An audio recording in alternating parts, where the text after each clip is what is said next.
اعوذ باللہ من الشیطان الرجیم بسم اللہ الرحمن الرحیم رب اشرح لی صدری ویسر لی امری واحلل عقدۃ من لسانی یفقہوا قولی۔ الصلاۃ والسلام علی اشرف الانبیاء والمرسلین واہل بیتہ الطیبین الطاہرین المعصومین المنتجبین المکرمین الحر المیامین واللعنۃ الدائمۃ علی اعدائہم اجمعین من یوم عداوتہم الی یوم لقاء اللہ۔ قال اللہ الحکیم فی کتابہ المجید وفرقانہ الحمید۔ بسم اللہ الرحمن الرحیم۔ انا انزلناہ فی لیلۃ القدر وما ادراک ما لیلۃ القدر لیلۃ القدر خیر من الف شہر تنزل الملائکۃ والروح فیہا بإذن ربہم من کل امر سلام ہی حتی مطلع الفجر۔ مومنین کرام، آج 11 ماہ مبارک رمضان اور اسی کی مناسبت سے 11ویں دن کی دعا مختصر انداز میں، اللہم حبب الی فیہ الاحسان۔ اے خدایا بحق محمد و آل محمد اس ماہ میں احسان اور نیکی کو محبوب بنا دے۔ حبب الیہ یعنی احسان کرنے کو اور نیکی کرنے سے اور احسان کرنے سے میں محبت کرنے لگوں۔ انسان جب کسی امر سے یا کسی جگہ سے یا کسی وقت سے یا کسی کام سے یا کسی چیز سے محبت کرتا ہے تو دل و جان سے اس کی طرف آگے بڑھتا ہے۔ اسی لیے مولا ہمیں ماہ مبارک میں نیکی کرنے کو یوں دعوت دے رہے ہیں کہ ہم خدا سے یہ دعا مانگیں کہ اے خدایا یہ نیکی کرنا، امر نیک انجام دینا میرے نزدیک محبوب بنا دے۔ یہ کیوں کہا جا رہا ہے؟ اس کی ایک وجہ یہ بھی ہے کہ عام طور پر جب بھی انسان کسی نیکی کی طرف آگے بڑھتا ہے تو انسان کو خدا کا دشمن بہکانے کے لیے آتا ہے اور اس نیکی کی چارمنگ، اس نیکی کے اندر جو اچھائی، اٹریکشن اور چپک ہوتی ہے اس کو دل سے نکال رہا ہوتا ہے۔ اچھائی کو، اس کی اچھائی کو، اس کے اچھے پوائنٹس کو ذہن کے اندر محو کر رہا ہوتا ہے، مٹا رہا ہوتا ہے اور کہتا ہے ذہن سے، انسان سے کہ تم اس نیکی کو کر کے کیا کرو گے، تمہیں کیا ملے گا۔ تو جب انسان کسی ایک ایسے کام کو انجام دینے کی طرف آگے بڑھے کہ جس کام کے انجام دہی میں خود ظاہری طور پر انسان کا فائدہ نہ ہو، لوگوں کا فائدہ ہو، اس کے بارے میں ذہن کے اندر بوریت ایجاد کرتا ہے،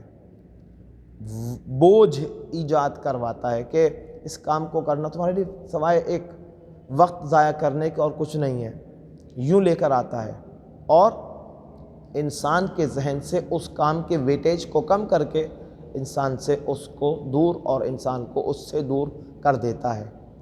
باعث کہ معصوم فرما رہے ہیں کہ خدا کی بارگاہ میں کسی نیکی کے امر کے حوالے سے یوں دعا کرو، وَكَرِّهْ إِلَيَّ فِيهِ الْفُسُوقِ وَالْعِصْيَانِ۔ اور اے خدایا فسق، گناہ اور عصیان، نافرمانی کو میرے سامنے تو ایسا قرار دے دے کہ میں اس سے کراہیت محسوس کرنے لگوں۔ وَكَرِّهْ إِلَيَّ میرے نزدیک کراہت اور کراہیت ایجاد کر دے تو اپنی نافرمانی والے امور میں۔ عام طور پر عام انسان جب ان چیزوں سے ماورا ہو جائیں، ان چیزوں پر غور نہ کریں کہ یہ خدا کی فرمانبرداری ہے یا نافرمانی ہے فلاں کام، جب وہ امر کہ جسے انجام دینے جا رہا ہے وہ نافرمانی خدا ہو اور اس سے انسان فکر نہ کر رہا ہو، سوچ رہا نہیں ہو کہ یہ نافرمانی ہے یا نہیں ہے، لیکن اس گناہ کے اندر کوئی نہ کوئی ظاہری طور پر چارمنگ نظر آتی ہے، ظاہری طور پر عرض کر رہا ہوں، تو انسان تمام تر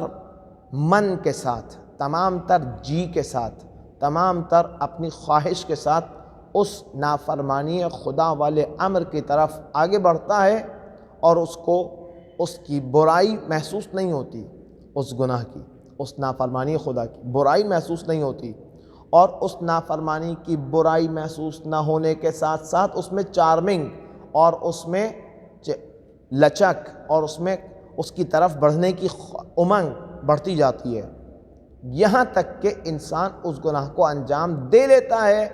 جب انجام دے دیتا ہے تب اس انسان کا کیا رویہ ہوتا ہے؟ ایسی صورت میں بھی بعض انسانوں کا رویہ یہ ہوتا ہے، بعض انسانوں کا روحیہ ایسا ہوتا ہے کہ اس گناہ کی انجام دہی پر خدا اور اپنے درمیان پشیمان ہوتے ہیں، اور بعض لوگ ایسے ہوتے ہیں کہ جو گناہوں کو کثرت کے ساتھ انجام دے چکے ہوتے ہیں، تو ان کی کثرت گناہ کی وجہ سے ان کے ذہن اور ان کے دل کی گہرائی سے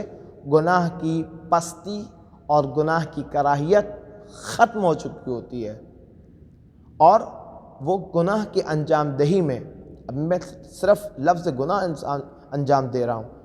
میں لفظ گناہ صرف عرض کر رہا ہوں، اس گناہ کے اندر کیا کیا کچھ آ جاتا ہے، معصیت کیا کیا کچھ آ جاتی ہے،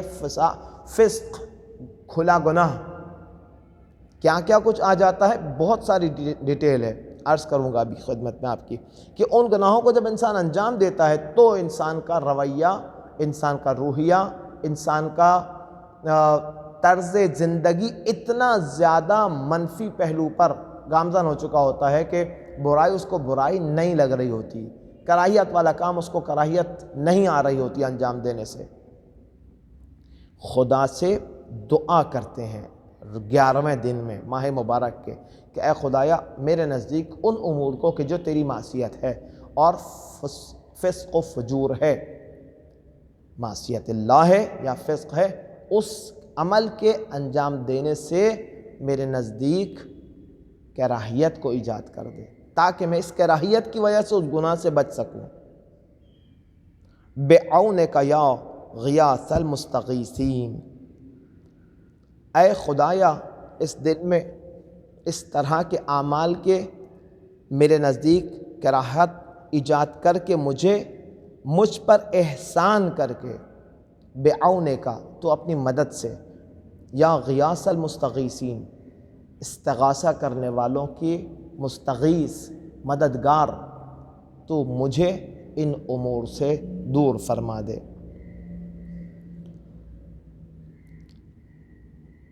اور جس طرح خدا نے تمہارے ساتھ احسان کیا ہے تو بھی اوروں کے ساتھ احسان کر، یہ خدا قرآن میں ارشاد فرما رہا ہے۔ اب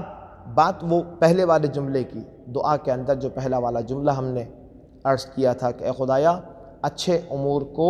میرے نزدیک محبوب بنا دے، اچھے امور کو میرے نزدیک محبوب بنا دے، اچھے امور کی میرے اندر امنگ، محبت، طلب، جھکاؤ ایجاد کر دے میرے اندر، تاکہ جس طرح سے میں اے خدایا تجھ سے کسی اچھے امر کے انجام دینے کے لیے توقع رکھتا ہوں کہ تو مجھ پر احسان کر، اے خدایا تو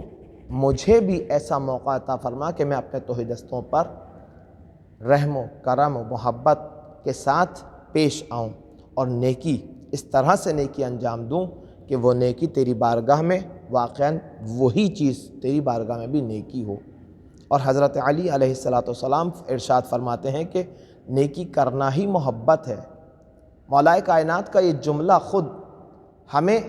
ہر طرح کی نیکی کی طرف اٹریکٹ کرنے کے لیے کافی ہے، ایک جملہ، نیکی کرنا محبت ہے۔ اور حضرت علی ابن ابی طالب علیہ السلام ایک اور جملے میں ارشاد فرماتے ہیں تم پر لازم ہے کہ احسان کرو کیونکہ وہ افضل کھیتی اور نفع آور پونجی ہے۔ افضل ترین کھیتی کہ جو ہمیں فائدہ پہنچائے گی، اور بہترین نفع پہنچانے والی پونجی، جمع پونجی کیا چیز ہے؟ نیکی کرنا ہے۔ نیکی ہے کیا؟ وہ کہ جس میں